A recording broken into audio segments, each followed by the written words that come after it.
Well, if you see this video twice, Prism apparently hates us, but I'm still Matti. This is Randy. Hello. The Scene Toronto. He's going to show us around probably one of our favorite areas of the city.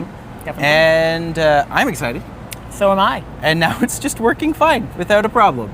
So cool. We love technology. It works until it doesn't, and it works now. So I'm just really thankful for that. Absolutely. Well, let's get going. Yeah. So I just wanted to start right here. We're at Yonge and Grenville, one street north of College. Yes. In College Park. There's the pizza. There's for the pizza Kurt when he comes in.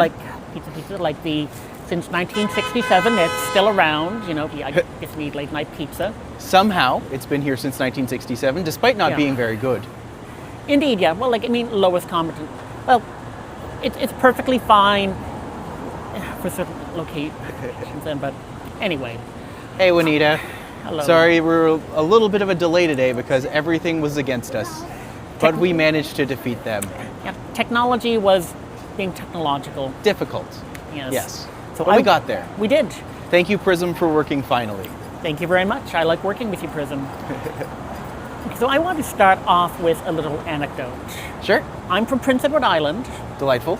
And everyone knows that the central literary work from Prince Edward Island is Anne of Green Gables. Anne of Green Gables. It's a story about a young orphan from the mainland who comes into the lives of a brother and sister living on a small farm at the North Shore, and how she transforms their lives and that of the community she's in. Yes. So, Marilla Cuthbert is the mom, serves as a surrogate mother eventually. She's the older sister. We know her story. It's described in Ella Montgomery.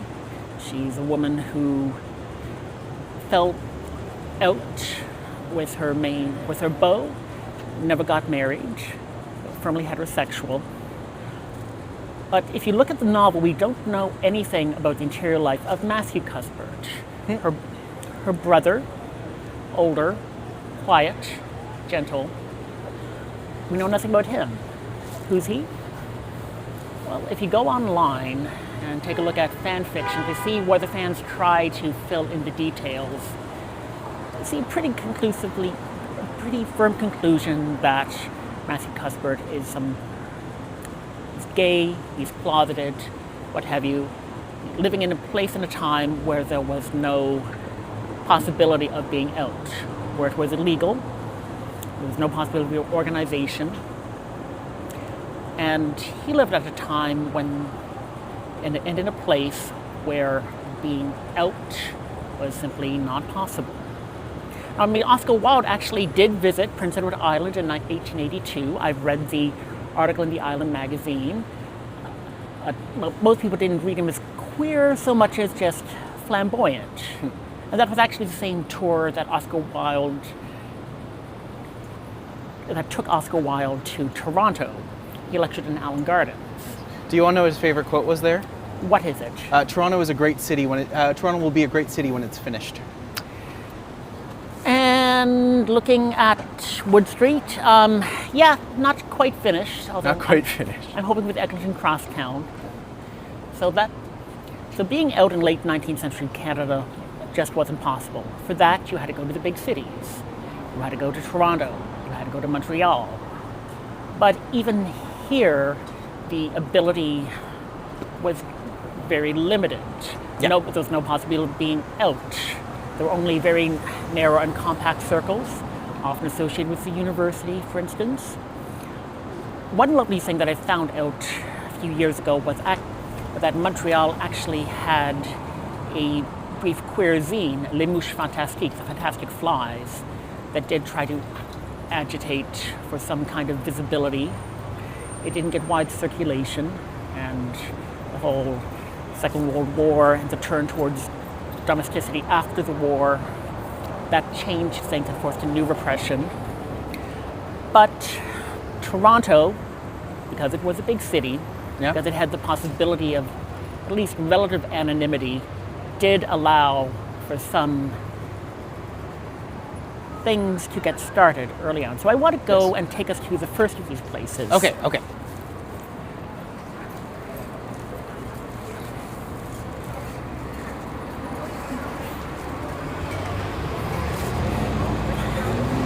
So, right. So, yeah, go ahead. I was just going to say, so for those who don't know, the Toronto Village is centered around Church and Wellesley Streets in downtown Toronto. It is Toronto's largest queer neighborhood. And Randy here is going to be taking us on a deep dive into a lot of the things that made it special and make it special. And yeah, we're going to kind of see where it goes. Definitely. So, yeah. So really the first strong movement towards some kind of queer visibility came after the Second World War, and a lot of it was in the nightclubs.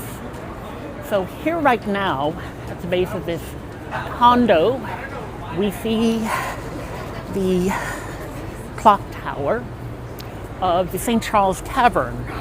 So that's this one here? That right here. Yeah, so you see the original tower right here at 484 Yonge Street, and you see illustrated rather nicely on glass the outline of the old engine house of the fire hall that was here. So now if you look at the top of the bell tower, you see the spire. There we go. Yeah, you can see the spire Is rainbow. in the Yeah. exactly. So the St. Charles Tavern ended up taking over in the 1960s as a major hotspot for drag in Toronto. Now there's a lot of things about the drag scene that kind of interesting by our standards. So it was like concentrated in places further down, like the King Edward Hotel on King Street, which was the main venue for drag at the time. A lot of the visibility then depended on either bartenders were part of the community and saw an opportunity to make some money, or some people who were straight but also wanted to make money.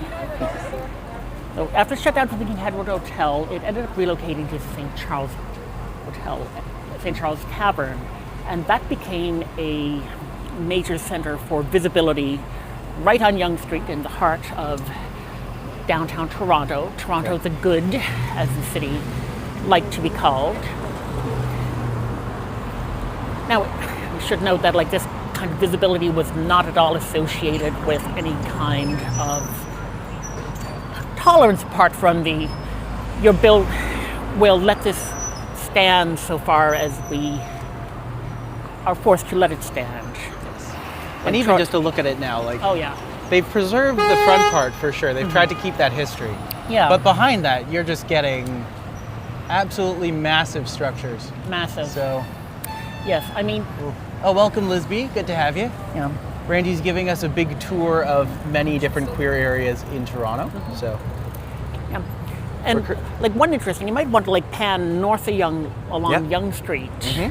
So the the 3-story building that you see to the north, yes, extending a few blocks, it's really the last of the old Yonge Street that used to exist right up until, well, at least the end of the 1970s, if not earlier. Yeah, it's true. So this used to be all the way up, and now it's mostly gone.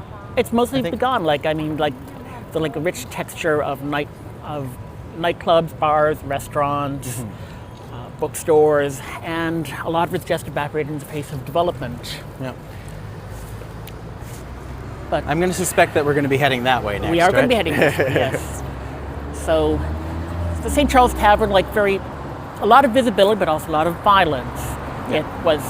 It's proverbial how drag queens who are entering the tavern for the Halloween shows would get pelted with rotten fruit by straight people who come in from the suburbs to just harass the out queer people. Yes. Well, it's funny because back then wasn't drag not exclusively queer. It was more of a, it was undoubtedly queer, but it wasn't quite related to gay the same way it is today. Well, like female impersonation is something that you see a lot of. Yeah, definitely.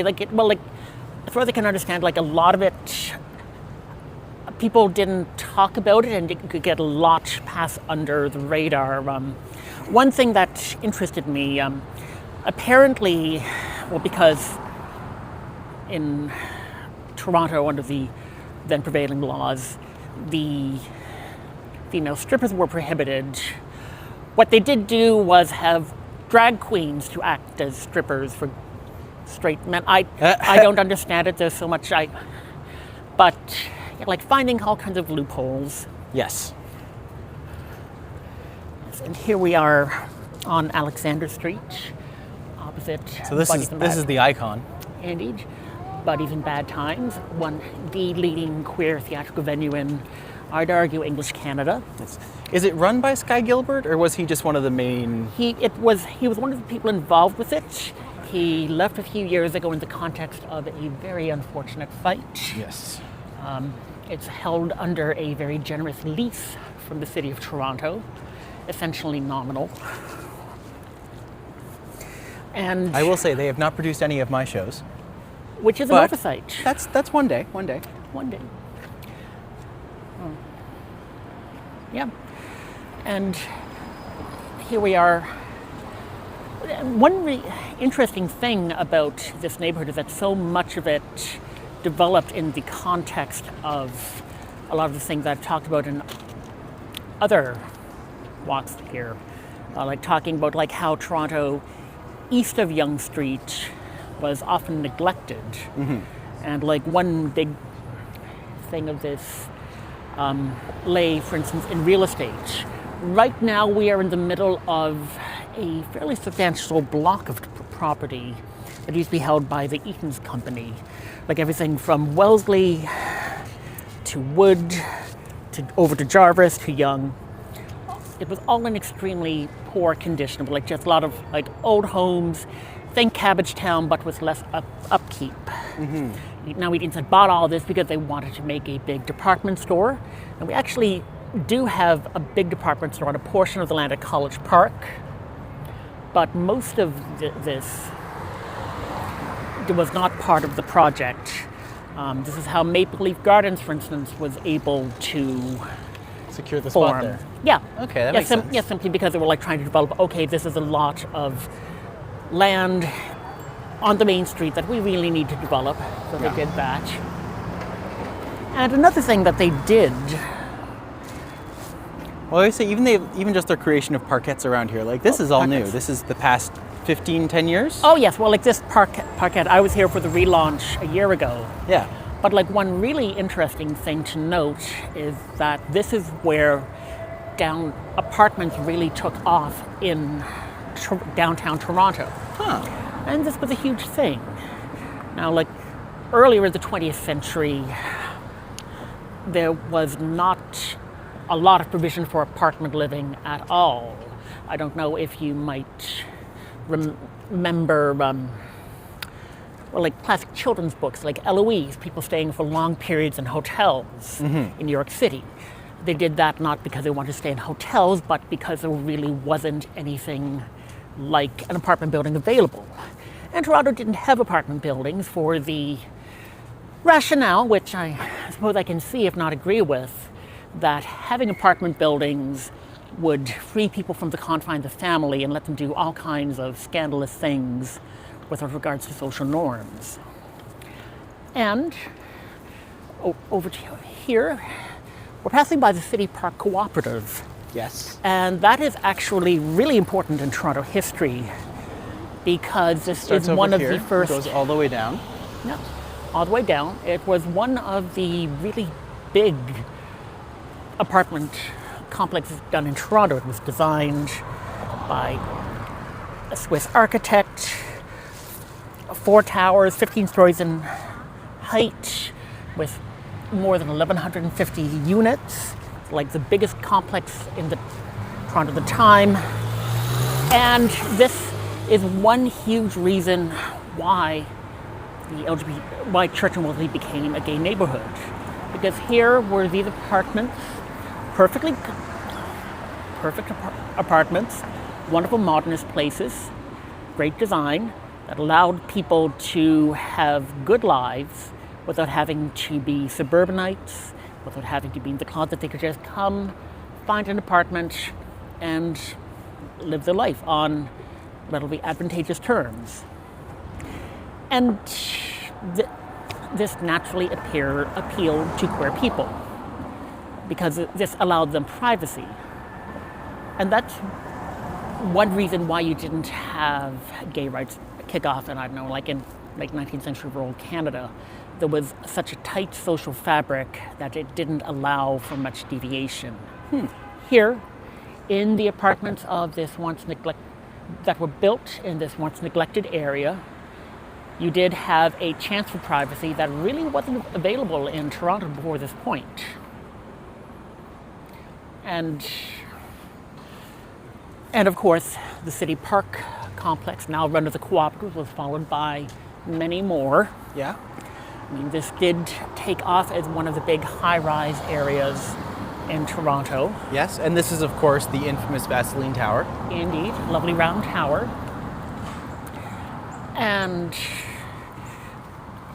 this helped create, if you would, the material basis for a queer community in Toronto. So it fits with a fairly common pattern of, I suppose, gentrification and development associated with queer villages in many cities. Hey, Arjun. Hey, Jasmine. Good to see you guys. For instance, the modern gay village in Montreal, currently in St. Catherine East, took shape in the context of the old working class neighborhood of the Centre Sud, the South Centre, and which was in a kind of similar position to this area. It was close to major transit lines, ready for development, but also relatively affordable. And that provided, from the 70s on, a venue for queer people to establish themselves in Montreal. Mm-hmm. And very similar processes took place here in Toronto, here in the Church and Wellesley Village. This is another part of the co-op over here. Yeah. So it continues on both sides. Yeah. So, as I said, just under 1,200 units, so you can probably imagine just how many queer people ended up coming here. Yeah. Looking for independence, looking for the possibility of community. And this is so we're looking at the north side of Alexander Street. Yes. It's a lovely collection of apartment buildings. The Vaseline Tower, these two modernist ones. The courtyard has a very lovely park that has a nice fountain. It does, that you can't get into anymore. Alas. Alas. But, so this is how Church and Wellesley specifically took off. And now, we're actually approaching Church Street here. Yes. And we will be able to take a look at a site that illustrates a lot of the complexities involved with LGBTQ history in Church and Wellesley, and maybe more generally. But, so, out of curiosity, so is there a gay village in Ottawa? I know that there's Bank Street. There's Bank Street, but I think that's kind of it. Yeah. As someone who doesn't know Ottawa very well either. Fair enough. I'm from Northern Ontario, so even Yeah. though my family lives in Ottawa now, mostly I can't, it doesn't seem like there's an area specifically. Yeah, I have heard that Bank Street is a bit of is where the village kind of is, not that there's necessarily much of a village. Yeah. But, yeah, so here we are looking at Church Street, and I would like to point everyone to this location. Where the concrete suddenly changes for some reason. Yeah. And that itself points to some very interesting history, because here, right here, is where the statue of Alexander Wood was located. So So he's not only the reason we have Alexander Street, but also the reason we have Wood Street. Indeed, yes. So here is a picture of the statue. It was here until 2022. And who's Alexander Wood? Simply put, he was a magistrate of Scottish origin in Upper Canada. He got quite a lot of fame, I would say infamy, because after a woman said that she was raped, he took it upon himself to investigate the different men who were suspects by taking a look at the genitals to look for scratch. This brought him in great disrepute. He ended up leaving the colony, only returning a few years later. He died here, and he actually did own most of the land here. Now, in the 1990s, people began to look upon Alexander Wood as a kind of queer historical figure, which does make some sense, I can say, from this distance. He was unmarried, not that that necessarily means anything. There were imputations that his particular investigation, I think, did this for his own personal gratification.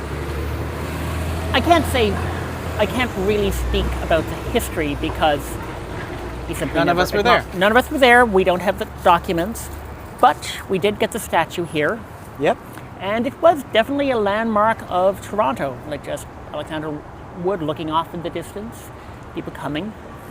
And then in 2022, it was realized that he had made donations to a mission school that later merged into the residential school system. And so the statue was taken down. It was not only taken down, it was melted. It is not beyond recovery. It now exists only in memories and photographs. And yeah, so this really sets up a lot of the problems with coming up with queer history. The historical traces are very ambiguous. There's going to be lots of controversy, lots of problems with adequate sourcing. Yeah. And Chef Lemon Meringue has said hello, by the way. hello, Chef. And yeah, so, but, and it is interesting. It's important to know that it was here. Like, important to know that it's was where here. it's where the street names come from. Definitely. But at the same time, is he someone that we necessarily want to like acknowledge and build up here? Probably not. Maybe not. Yeah, probably not. Like, important to know, and of course, there's always the question of what you're choosing to commemorate is always a hot wire in any society. Yeah. And like some people like do trace a history. Like he did own lands in this area. Yeah. This area later did become the village. And in between, there are like faint historical records, faint because no one said anything about them, suggesting that this part of Toronto was where sexuality was somewhat allowed to escape confines. Fair. So like for instance, the early 20th century McGill Street was apparently known as a major haunt of sex workers. Which the tradition continued with Hooker Harvey's. Definitely Hooker, and like we passed by Hooker Harvey's. Hooker Harvey's is still here, and so maybe there is a thin trace that you can draw and support. I'm not nearly enough of an academic expert to be able to confirm that this exists. Yes. I'm inclined to think that it's like just a matter, like people on the economically attractive margins of a city just moving in. Yeah. And finding a place that works for them. And here we are on Church Street. This is Church Street in all its glory. Indeed. So yeah, I'm going to suggest that we walk north. Absolutely. This is, of course, the steps, correct? Where people used to gather with the second cup? Actually, that was further up. Oh, it's further up. Further up, so we won't be passing by that. Fair. Well, I will say, I do know from personal experience that over right here, where Pizza Studio is, no longer there. When I first moved to Toronto, I was looking for a job. Yeah. And this was a Timothy's. So a Timothy's coffee shop. I do. And when I moved here for the first time, this was where I worked. Made some great friends. This place is notoriously hard to keep open, but yeah. Timothy's Coffee, this was my first job. Run by one lovely person, one horrible person, as it goes. Indeed. But Yeah, I just like to point that out, because... Well, yeah, I mean, like, and you know, Pizza Studio, they do make very good pizza. They did. They're gone now. Oh. But I will say, another little bonus for right here is that we now have Vape Studio directly across the street from Super Vape. So if you want to vape, there are two options directly next to each other. And if you don't want to cross the street, it's perfect for you. Yes. Yeah, so here we Sure. Yeah, Go so ahead. like right here on this block between Alexander Street to the south and Maitland to the north, this is where the biggest concentration of bars and nightclubs in the village currently is. So further north, we've got Cruise and Tango. Further up the street, we have the Woodies and the associated Flat Sailor. And we also have the Black Eagle over there. Yes. Yeah, and the Black Eagle is very interesting. Like not only Any self- Shrooms outlets? Yep. No, unfortunately that one closed, but there are still Yeah. some on Yonge Street. Definitely. So I'm told. I would never know. Yeah, But- but yeah, so the Black Eagle is actually interesting because it actually has a pretty important queer history. Because, thank you. Yeah, so it was used by media production companies like associated with CBC in the 1960s. The Church Street and Parliament Street over did house a lot of CBC studios. And then it hosted the Melody Room, which appears to have been a gay piano bar. And its owner did put out two, The Homosexual Viewpoint in Canada in 1966, perhaps one of the first explicitly gay queer publications in Canada at that time. It only went for a few issues, but it did it was hugely popular in its own time, did spur a lot of connections, and if you actually go inside in the front of the Black Eagle, there is a historical plaque attesting to the fact that two was produced here. After the Melody Room, it later became Tanks and then Sappho's, a lesbian bar. So, but this place has Something sorely lacking in today's day and age. yeah, well, that's it. Like, I am going to have to apologize when I point to a lot of things that are active right now, specifically because they tend to cater to male, gay, and bi, queer audiences. There's an unfortunate lack of lesbian visibility on Church Street. I think the last bar that was here was Slack Alice's. Yep. Which That was a would have great- been- Yep. Yep, which was a great bar. So there has been, from what I do know, there has been a kind of diffusion of lesbians east of the village. Riverdale, Leslieville, on the other side of the Don, have taken on a lot of standing as a center. Yeah. And there are a lot of pop-up events, parties that cater specifically to lesbians. But unfortunately, there really isn't much in the village right now. I do always like to point this out really quickly.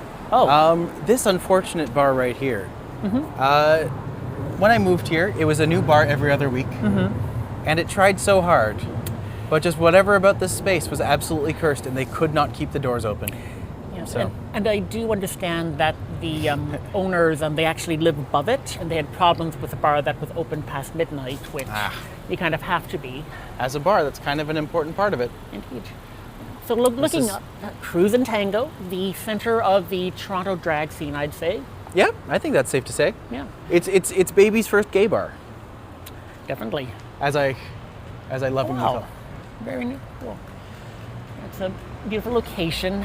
Now, this whole area is going to be redeveloped as part of a condo plan, but they are going to be keeping Cruise and Tango in some form. Yeah. But this building is critically important, I'd say. Gonna try to step over just to get a little bit of a better view of it. Definitely. Like lots of famous queens here. Yeah. I feel like all of the big ones got their start here. Definitely. One thing I'd like to actually point our viewers to is the Queen Michelle Ross. Michelle Ross was a huge queen in Toronto, basically defined the scene from the 70s on, right up until she died in 2021. And there is a new CBC Gem documentary about her life. Oh. I saw it, 45 minutes long. I definitely recommend it. It's free on CBC Gem and on YouTube. And one thing about it that it does unfortunately highlight is a lot of people don't know these things. Like when Michelle Ross was found dead in her home, her family had no idea that she was a drag star.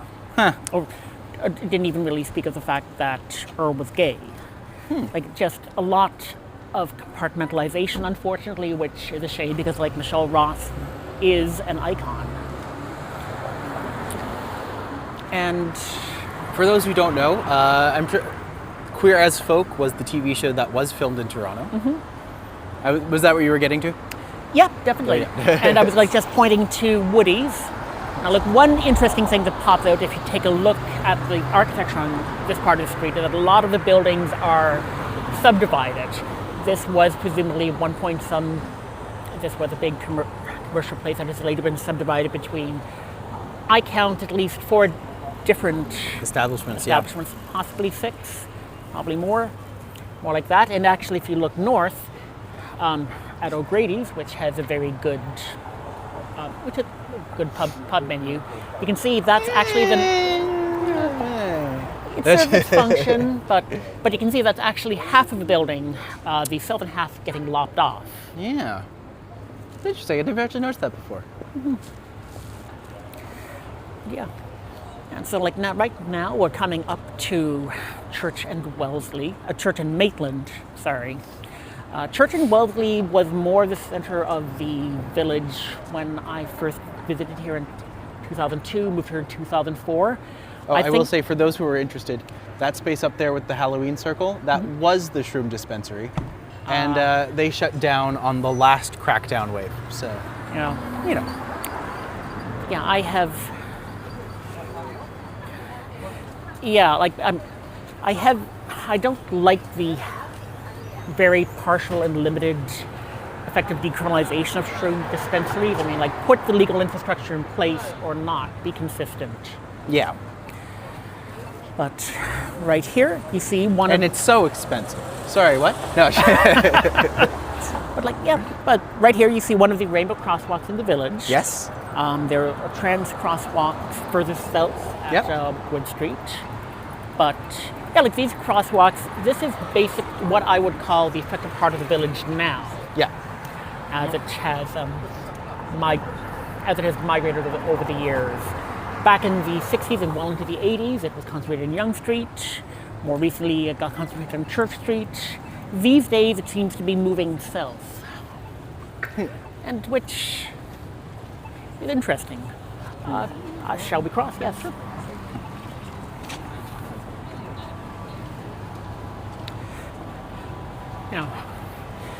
And yeah, this place is so dense with history, and like I'm sure both of us have experiences here, right? Like going at the different clubs, going to different music events, different scenes.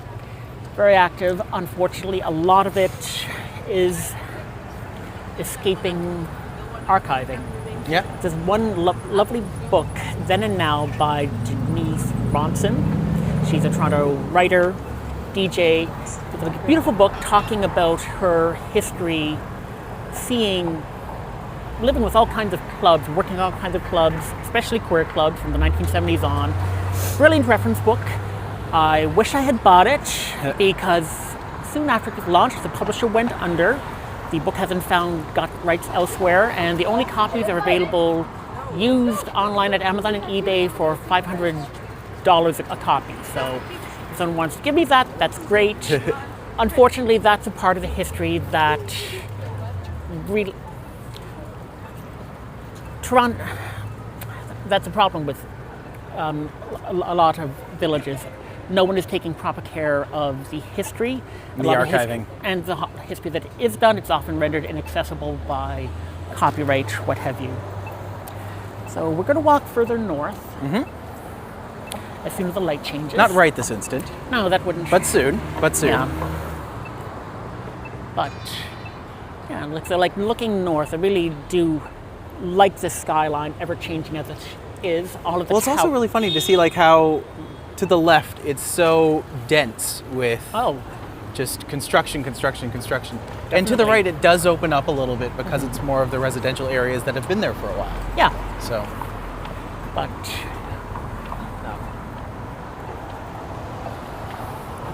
Jaywalking is dangerous in Hogtown. I think jaywalking is dangerous in most places in Toronto. Definitely. So here we are walking along.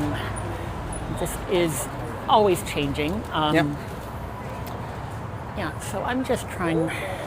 So Craig's Cookies is a very popular cookie place. It started off the whole cookie bar. You know, you could go get like 6 cookies and some milk.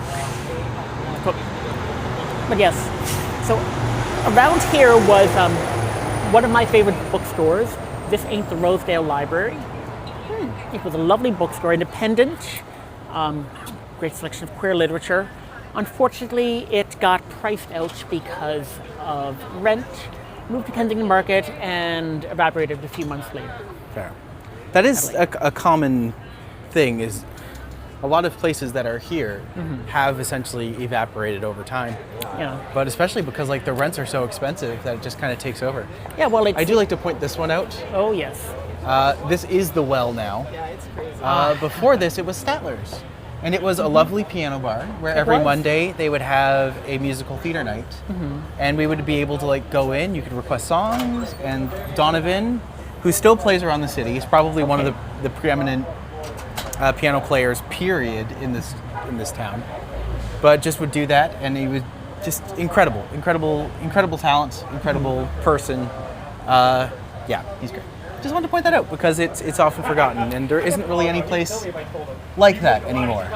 No, I mean, no more piano bars. Yeah, like what was the piano bar down at Church and Carlton? There's now a condo. But yeah, that's gone. There has been, unfortunately, a lot of evaporation. Just looking across the street, Yes. you see a Second Cup and Put to 1989, a not bad Korean restaurant.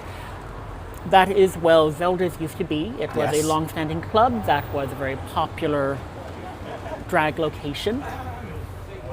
And also that Second Cup, when it opened, was, but when I was down at working at Timothy's, the people who were opening up the Second Cup came down there and they sniped 5 of us. And so 5 of us went from working at Timothy's to opening Second Cup. Huh. So we were the dream team. Excellent. Yeah, like I do know that had heard in passing that there was a bit of a rivalry between the two stores. Oh my God, 1,000,000%. Yeah. Oh, no, fantastic. it was absolutely started because I was a jerk. Oh, I'll take credit for it. a Just prime like mover. we were the ones who were sniped. We're the best. I was choice number 5 out of 5. You made the cut. I made the cut, barely, Excellent. but I did. I just assumed that meant I was cute. Well, I mean, no, I'm sure it did mean that. So like just, I do always like to point out Pegasus, Oh yes. just because long-standing bar, probably one of the friendlier ones in the city. Like it's one of the few places that you can just kind of go in and just hang out still, which is nice. Yeah. What I really like about it is that every Thursday, Simon does a trivia night there called Are You Smarter Than a Scottish Guy? Oh. And me and my friends go, and we routinely do really well, and we have a lot of fun. But yeah, no, like I like thinking about the bars here, like I often like Woody's is central, but I tend to go to the smaller bars like the Black Eagle particularly, because like just less, perhaps less pretense maybe. Okay. That thing. Looks like we have Patrick with us. The Second Cup used to be where Ginger is, way back in the late 80s and early 90s. Oh, yeah. Toby's was the chain restaurant that sat where Second Cup is now. Ah, okay. Excellent. Trivia, are there prizes? Yes, there are. Oh. I'm not saying we routinely win them, but we do very well. This is good. Randy is not a part of the team, but he could be. I don't have objections to doing that. So now we're passing by Pusateri's, a long-standing grocery store in the village. Yep. Recently reopened under new ownership. And moving further north, you see the former location of Glad Day Bookshop. Yes. Yeah, so this is located in the space formerly occupied by Byzantium, a very nice cocktail bar. And before that, it was Pre-App? Or was that Friendly Stranger where that was? Yep, no, Pre-Op was in Friendly Stranger. Gotcha. But yeah, so this was here for almost a decade, I think. Yeah. They originally had their location on Yonge Street just above Wellesley. And the sign's still on the side of the building if you look for it. It is, yes. Like that part of Yonge Street did have a lot of great used bookshops, used and new bookshops. Unfortunately, most of them are gone. Glad Day was here. They did the best to make a go of it in the new location, try to relaunch as a multi-event space, bookstore, restaurant, coffee shop, nightclub. Didn't quite work. Certainly COVID didn't help. Yeah. I have been to their new location in the West End on 32 Elizabeth Street. It's a nice location. They're there for the time being. And that's also interesting because that's, well, for decades they've been talking about Queer West Village, right? Yeah. Like the whole West End gay village along Queen Street, which it's still around. It's definitely secondary compared to the church in Wellesley, but it's here. And I am going to suggest that we cross over to Ginger because that's where the steps are. So that used to be where the steps were, just kind of on the Yes. outside of there. Yes, I believe it was the second cup there, people meeting on the steps. And actually, I first learned about it through Kids in the Hall. Is that where, did they film any of the Buddy Hall stuff there? Well, Kids in the Hall did do a lot of very forward-thinking queer stuff. Mm-hmm. Like not least because Scott Thompson was gay and out as being gay. Yes. I was in a TV show with him. Oh wow, very cool. Yes, but yeah, no, So growing up in Prince Edward Island, that was like really the first kind of local Canadian media visibility I had about being gay. The second cup, when it was known as Ginger, was famously known as the steps Kids in the Hall had a skit. Indeed. Yeah, they had a recurring skit of a few gay people sitting on the street, sitting on the steps, talking about the lives and the loves, and that was important. Yeah. I love how Patrick literally just posted there was a regular sketch on Kids in the Hall called The Steps, based on the steps of Second Cup. Yeah. Yes, and looking south, you can see the sign for Steamworks, one of the major bathhouses in Toronto. Spa facilities. Spa facilities, yes. We all know where you can get your spa on. Yes, that's what. Yes. But yeah. And that's all they use it for. Yes. No, it. Yeah, no, and the black bathhouses actually do play a central role in the political history of gay people in Toronto, simply because of the bathhouse raids of 1981, when a definitely homophobic Toronto police force raided 4 different gay bathhouses in the downtown, looking to arrest lots of gay men, cause lots of property damage, and punish people for contradicting the image of Toronto the Good. Yes. Now, they did do a lot of damage. None of those bathhouses have survived to the present, although lots have happened since. But they did also get a lot of queer organization visible and active, and that was the birth of Gay Toronto as a political factor. Now, the decriminalization of homosexuality had occurred a dozen years before. Pierre Elliott Trudeau famously talking about getting the Canadian government out of the private lives of people. But the bathhouse riots in 1981 in Toronto marked the start of queer visibility, which was hugely important. Like, first you had the material base for a queer community, people being able to live by themselves. Then you had people being able to be gay, to have sex, to have relationships without fearing prosecution. And then finally, after 1981, you had the ability and the incentive to look for more than the right to exist quietly in the shadows. Don't forget 501. I remember when it first opened, one of the owners said he'd never had drag queens. He wanted a drinking spot. A year later, he opened the windows and became the drag spot. Do you know 501 at all? I do not know 501. 501 Church? I guess so. I don't know. I'll have to look up the research on that. Yeah, no. Stephen says the state has no business in the bedrooms of the nation. Mm-hmm. Yep. Nice. Yeah, I mean, like, Trudeau made some good points. Okay. And right now we're looking at Church in Wellesley, which gives its name to the intersection. Yep. One interesting fact, on our last walk together, we talked about Moss Park down on Lower Sherbourne as a neighborhood, named after Moss. Well, running directly from north to south underneath this intersection is Moss Park Creek. So it's one of the many buried streams of Toronto, buried and channeled, originally for health provisions. And over the past couple of years, one perhaps not so vaguely alarming thing has been the sinkholes that keep popping up at different points in the intersection. Yeah, so we will see how much longer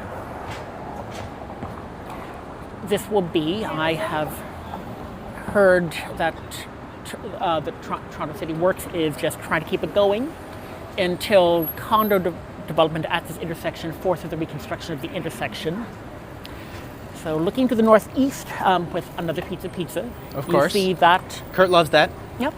You see that block. I don't know if you can quite see through the video, but the top of the roofs, they aren't quite straight. That's true. Yeah. No, you can definitely tell. That's like a... Yeah, so I've never noticed that before. Indeed, it's even more visible further up church. Now, the northwest corner you see over there, the former Rexall, that is a brick building that you can see has been altered substantially over time. Plenty of, you can see the shift in color as like bricks have been added, there are expansions, and that is going to be the seat of a condo complex, which is somewhat controversial because the plans involve also displacing the apartment building just west of it.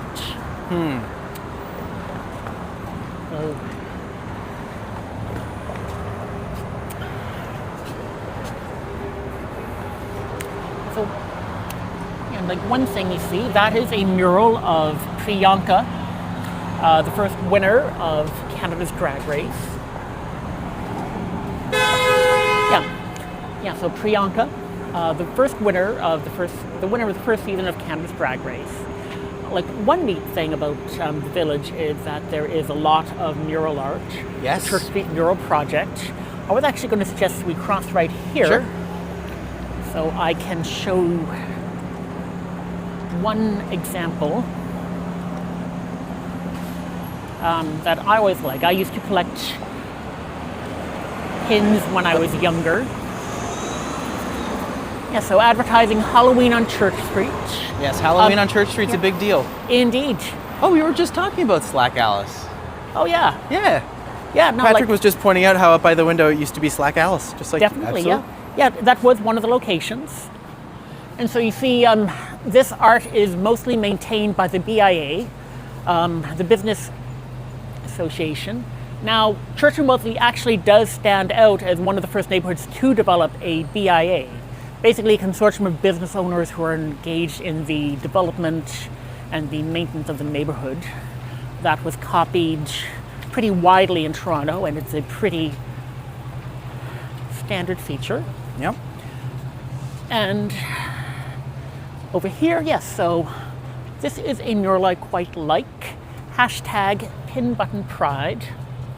It's and it shows some of the many different pin buttons in the archives of, well, it's now the archive, was originally the Canadian Lesbian and Gay Archives. Many of the classic pins in their collection. Do you have a favorite one, or? Well, my favorite one, I think, I will have to go with the Silence Equals Death. Yes. That is a classic message, classic image. It's stark. It doesn't allow for any contradiction of the half measures. I like that. It's pretty blunt. It's blunt. And it's pretty accurate too. Let's be fair. It's blunt. Oh, profoundly. Because we were talking about the 1981 Bathhouse riots as the birth of active political consciousness in Toronto. Actually, one of the leading early figures, George Hislop, was a gay activist who became prominent in city politics. Well, not so much prominent, but visible in the aftermath. And that push, and that the organization that the Bathhouse riots forced was critically important because of what came afterwards. Yeah. So this block is scheduled for redevelopment sooner or later, as I mentioned.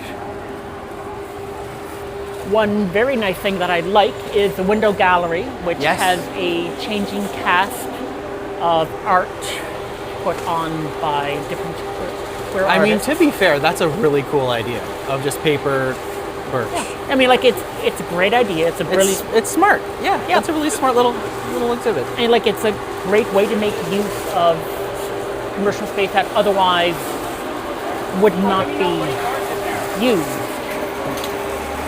So this location, we'll get that. I'd like that. Used by the Church Wellesley Neighborhood Association. Yeah, Slack Alice was here, I believe, for a time like that. I believe you are correct. Yes, it was a space that has been used for a variety of community events. It's since been boarded up. Most condo projects in Toronto are on hold as the housing market is tanked. You're not wrong. And this one's been controversial for a long time, so I would not be surprised if it was like one of the first on the chopping block. Oh yes. Here's Dead Dog Records, a very nice independent record shop. Yes, we love them very much. They've got two locations, one here and the other in the West End on Blur near Lansdowne. Yeah. This used to be a beer store. It used to be a beer store. And then they tried to build this for condos, and then now it's just kind of up in the air, I guess. Yeah, like I think it's just up in the air and what have you. And actually I would like to point behind, so that is a picture of one of a recent Canada Post series of stamps of note in queer history. This one celebrates Hanlan's Point Beach on the Toronto Islands. Which we've gone to before. Definitely. We've done the walk to Hanlan's. Obviously not on Hanlan's because right, yes, because apparently someone named JD used to have a brother restaurant and bar downstairs on the corner of Gerrard Street East and Church. Oh, very cool. That's not the Lovers Cafe, is it? Cafe for lovers? The True Love, possibly? True Love? Maybe. Let me know if that's the one, because we were talking about that the other day. Indeed. But yeah, and like Hanlan's Point is very interesting. It is a place I've read. It has a queer history going back possibly to the 1930s at least. Yeah. You know, people just wanting moments of solitude in the growing metropolis. Looking across the street you can see the 519 Community Centre. Yes. That's apparently the place was called Crispin's. Crispin's. Very cool. I mean, it sounds delicious just based off the name, I'm not gonna lie. Right, yeah. And so that's a community centre that has in Toronto that has a uniquely non-territorial. Oh, back in the 70s and 80s. Oh, yes. Before my time, sadly. This is oriented not towards a specific neighborhood so much as it is towards the queer community generally, in addition to its neighborhood orientation. It is a hub of activity. Yes. And I'm going to suggest that a lull in traffic that we cross the street. I think we can do that. Yeah. Yeah, Church Street is not as trafficked as many Toronto streets. There is, for instance, no dedicated bus line on Church Street. And there hasn't been for decades simply because it's so close to Yonge. Why would you want one otherwise?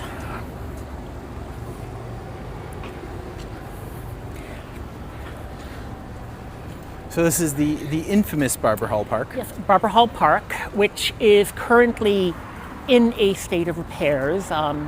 Actually, this park used to be commercial real estate. It actually used to house a Loblaw store. Loblaw is a grocery chain. And there used to be a performance stand here. It was torn up, apparently, I've been told, because the foundations of the Loblaw store that hadn't been properly removed when they created the park they were causing drainage issues, so they're having to go built to commemorate.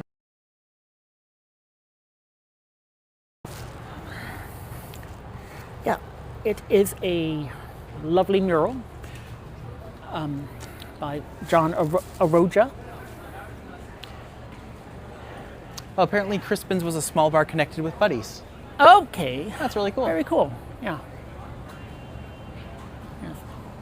They do also have this Church Street mural project specifically over there. We'll go in there really quick. But yeah. And actually, if you're interested in following up the murals on Church Street, at least the official part ones. Of the project. At least the official ones, extending from right up here at Dundonald, all the way down practically to McGill Street to the south of Carlton. Nice. So tracing the whole Church Street. Personally, absolutely detest coming into this park because it always has that one particular smell. Yeah. This park has definitely... I apologize, the signal isn't great. I'm using Prism. Prism is having issues. They're very visible here, sadly. Definitely. Yeah. Well, the AIDS Memorial is located to the east of the park. It was built in 1991. It was built to commemorate the many people who were dying of the disease that had appeared a decade before. You know what we can do? Why don't we do, when we're done up here, let's loop around really quickly. We'll get a short of that so that way we have something that people can come to and have something specific there. I'd like that idea. Yeah. Yeah. I know there's not a lot more to see up here, but I feel like a couple of things we should probably point out. Yeah. I mean, there is Progress Place right here, which is very good. Gets a lot of work. Yep. There is Storm Crow. Storm Crow. Storm Crow, unfortunately, is it's a lovely restaurant that's very over the top. Yeah. It is also the location of the murder of a young girl who was essentially sister of a friend of mine from North Bay. So when that opened, that was all I thought about. The Tess Ritchie murder. Yes, it is. I didn't want to say name, but sorry. that's fine.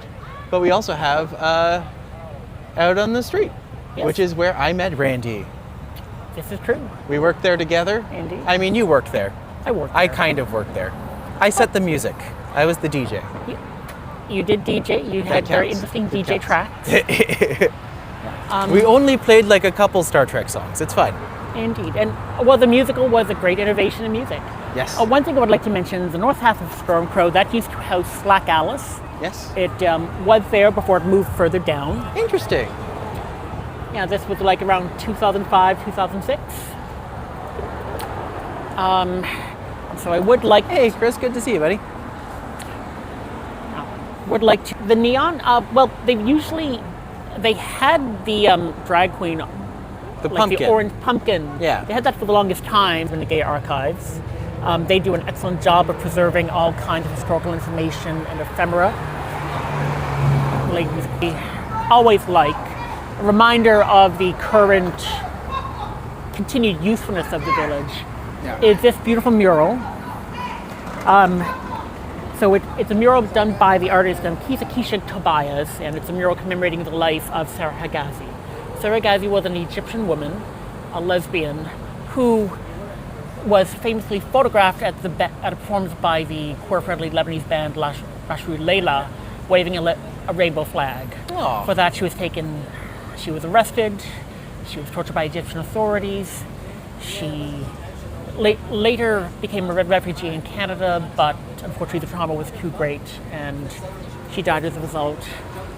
And this is a lovely mural, periodically touched up, that is a reminder of the importance of the gay neighborhood. Now, things have progressed hugely since, before the Second World War, when visibility wasn't possible, from the 1960s when the idea of a private life was imaginable, from the 80s when public life and political organization became possible. There have been huge amounts of positive change in my life, in your life, But the village as an institution generally, and as a feature of the Toronto urban scene, it's still critically important because it serves as an entrepot, a destination for people coming from smaller towns looking for a future that they can't find. I know that's how it worked for me. I think that may have worked for you. And there's going to be lots of change. I've mentioned the Queer West Village, where Glad Day has ended up most recently. I'm happy that it seems to be maybe doing a bit of an uptick. I'm sure there's probably going to be lots of other villages forming in the future in Toronto. Yeah. But it's still critically important now. And this is something we have to keep in mind because especially now in time of re-emerging fascism and political homophobia, we still need to remember where we came from, not least because we'll have to go back on those lessons. Yeah. I feel like that's the perfect cap. Yeah, definitely. That was great. Okay. Well, that's a big thank you to Randy for doing this once again. Anytime you want to come back, Definitely. you are absolutely welcome. Awesome. And thank you for joining us. It's a nice deep dive. It's a shorter video today, which is good. But we're going to go and capture the short over by the AIDS Memorial so we can talk Definitely. about that without having to worry about buffering issues.